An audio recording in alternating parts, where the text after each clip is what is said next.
C'est bon, vas-y, dis quelque chose? Allô? Allô? C'est ma voix, ça? Oui, Oh mon Dieu, mais qu'est-ce que t'as fait? C'est incroyable. Allô? j'ai juste ramené ta voix de 2022. C'est hyper simple. Mais comment t'as fait ça? Bah, enfin, grand-père, on est presque au 22e siècle quand même. Tu te rappelles de Conan? C'est un manga de ton époque.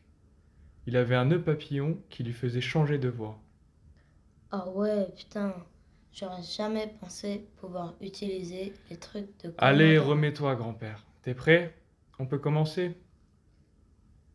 Oh, grand-père, ça va? Qu'est-ce qui se passe? Merci. Pourquoi merci? Tu me fais me sentir si jeune tout à coup. Bah, de rien, papy. Allez. Attends, tu veux que je le fasse en français ou...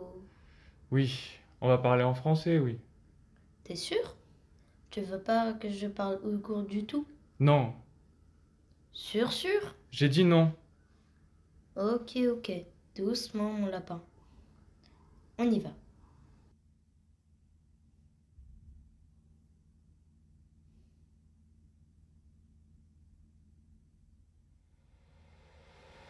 Tushdan keyin uxlashdan burun telefonning ovozini o'chirishni unutib qoptiman. Shunga nevramning bir telefoni bilan uyg'onib ketdim. U bir hujjatli film rejissyori. U menga chorshanba kunlik bir topshiriq uchun meni filmga tortish kerakligini aytdi. Temasi o'tgan zamonmish. Men o'tgan zamonnoma tong jumu. Albatta telefonni joqqida qo'yib chunki kim mening tushlik aromimni buzoqlaydi deysizlar. Ammo 20 minutdan keyinla u mening pushtim emasmi? Kelib ishkimni urdi. Boshda uni tilladim, lekin oxiri yana uni uyga kirgizmay amal bo'lmadi. Ha rost, uning taxallusi Abdupiyer'mish. Abdupiyer. Buni anglagan eng tetiqsiz bir taxallus bo'ldi. U mendan kichik vaqtimdagi eng ta'sirli ishni so'zlab berishimni talab qildi. Kallamga birinchi bo'lib Parij Antil maktabidagi osh kunlar keldi. Ondan men uningga bir qancha parcha rasm va videolarni ko'rsatdim. Ah oui, c'est ça. Oh, c'est beau. J'adore la couleur de ce bâtiment. Il y avait beaucoup d'étudiants en langue étrangère là-bas, et nous, on était le plus jeune groupe. Tous les samedis après-midi, cette école parlait une autre langue, la nôtre. Là, c'est Monsieur Mermout.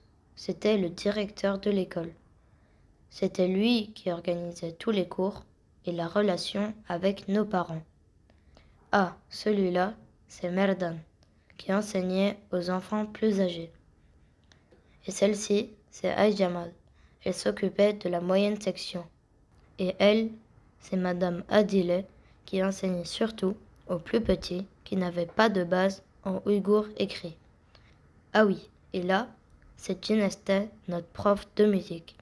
Elle nous a fait découvrir les instruments traditionnels.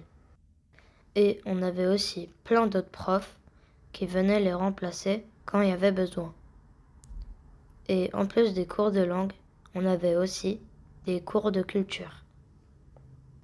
Les parents des enfants venaient de tous les horizons et eux aussi, ils nous donnaient parfois des cours. Il y avait des médecins, des peintres, des chimistes et Léo, un Français qui avait étudié notre culture. Il parlait le ouïghour mieux que toi. Là, c'est Bertier, un type très intéressant. Et lui, là, qui nous montre des courts-métrages des Ouïghours. C'était un réalisateur aussi, comme toi, mais je me rappelle plus de son nom.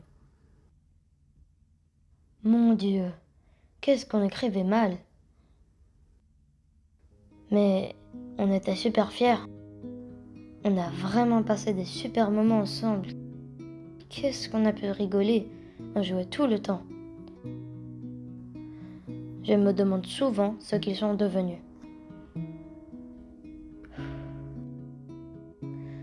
Ça m'a fait quelque chose de repenser à tout ça. Tu veux faire une petite pause? Tiens, bois un peu de thé.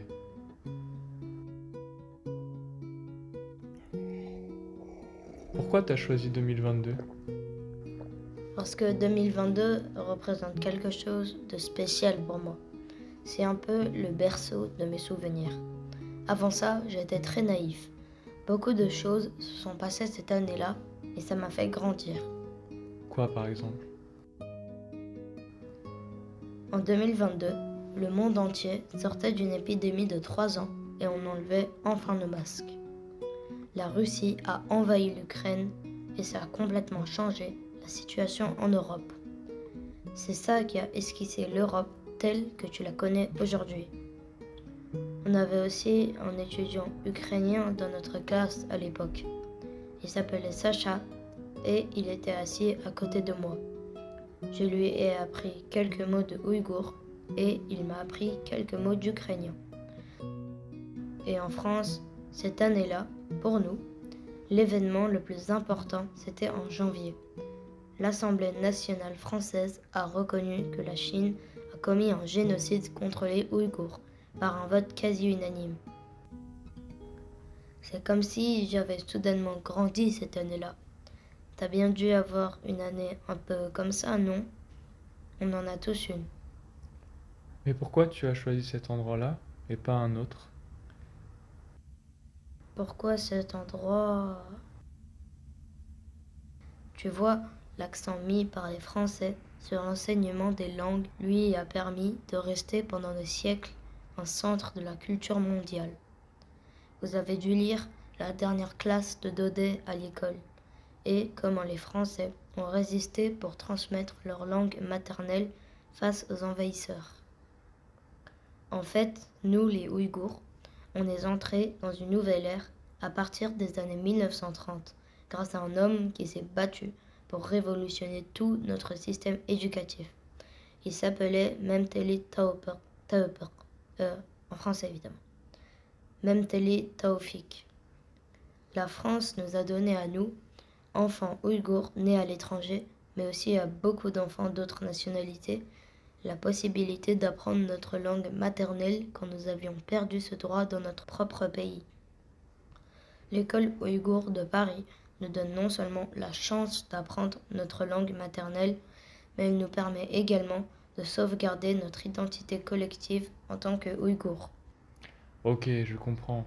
C'est clair pour moi maintenant. Ah, regarde, j'ai aussi joué dans une pièce de théâtre, j'avais complètement oublié. C'est toi là?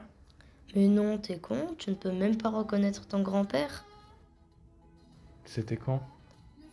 À la soirée de Nowruz en 2022. Et ça? J'arrive pas trop à me rappeler. J'ai déjà vu ce t-shirt dans ta chambre. Ah oui, le t-shirt de notre école. C'est vrai que je l'ai toujours.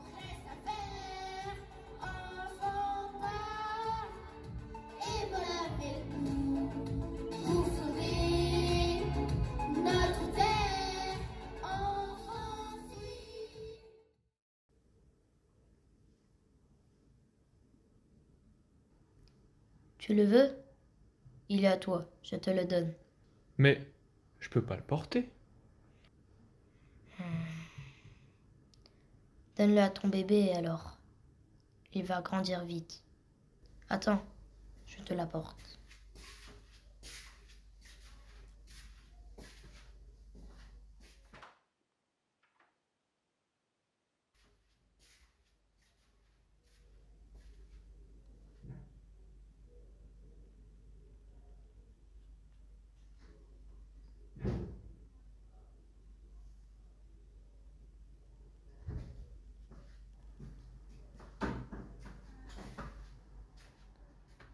Merci.